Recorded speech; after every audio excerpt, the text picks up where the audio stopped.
For 10 years, I believed I had the perfect life. A loving wife, 2 beautiful kids, and a close-knit family. My younger brother Imran was like my best friend, always at our house, helping with the kids. I thought I had everything a man could ever want until one ordinary evening, my son innocently called Imran Dad. At first, I laughed it off, thinking it was a child's mistake, but deep down, something felt wrong.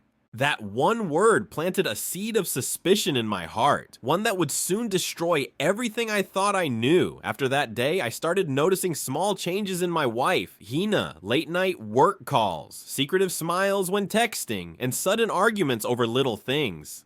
Every time I confronted her, she flipped it on me, accusing me of being paranoid and insecure. Imran, meanwhile, acted overly casual, but I noticed how often he volunteered to help with the kids. I wanted to trust them both. I needed to, but the unease kept growing inside me. I decided to investigate quietly, determined to uncover the truth without alerting anyone. What I discovered next broke me completely. One night, Hina left her phone on the kitchen counter. I hesitated but finally opened it, my hands trembling. What I found confirmed my worst nightmare. Hundreds of messages between her and Imran, flirty texts, photos, and then the final blow, voice notes, where she instructed the kids to start calling Imran Dad. My world collapsed in an instant. It wasn't just an affair. It was a betrayal from my own blood, my family. My heart pounded as rage consumed me, but I forced myself to stay calm. If they thought they could destroy me, they had no idea what was coming. That night, I couldn't sleep. I stared at the ceiling, replaying every memory, every lie, every moment I defended them both. I wanted to storm into their rooms and confront them, but I stopped myself. Revenge, I decided, needed patience. Quietly, I started gathering evidence, screenshots, recordings, bank statements. I also hired a private investigator to track their movements. For weeks, I acted normal, pretending everything was fine while secretly preparing my next move. They thought I was blind, but in reality, I saw everything, and soon I would strike where it hurt the most. When enough evidence was collected, I met with my lawyer and began separating my assets. The house, the savings, and the business I'd built. From scratch, everything went into my name only.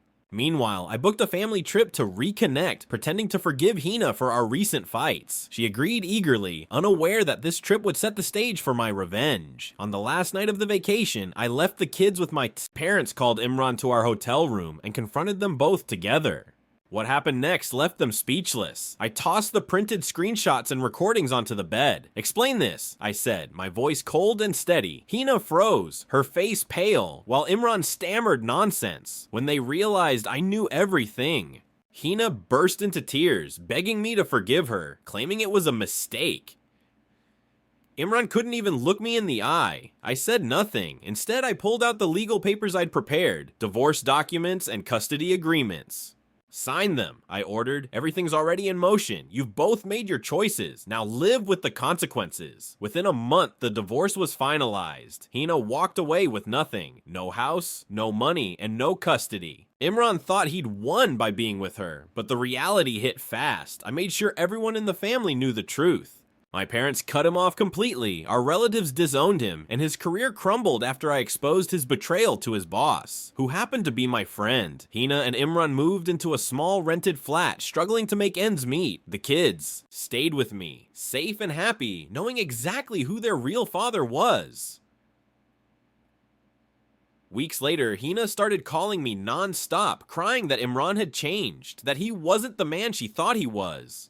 She begged for another chance, saying she missed our family. I ignored every call. When she showed up at my office one day, I simply told her, "You chose your freedom, now live with it." Her face turned white as security escorted her out. The woman who once thought she could manipulate me was now broken, while I thrived without her.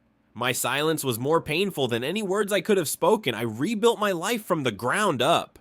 I focused on my kids, my business, and myself. Slowly, the anger faded, replaced by strength and peace. Friends and family admired how I handled the betrayal, not with chaos, but with control.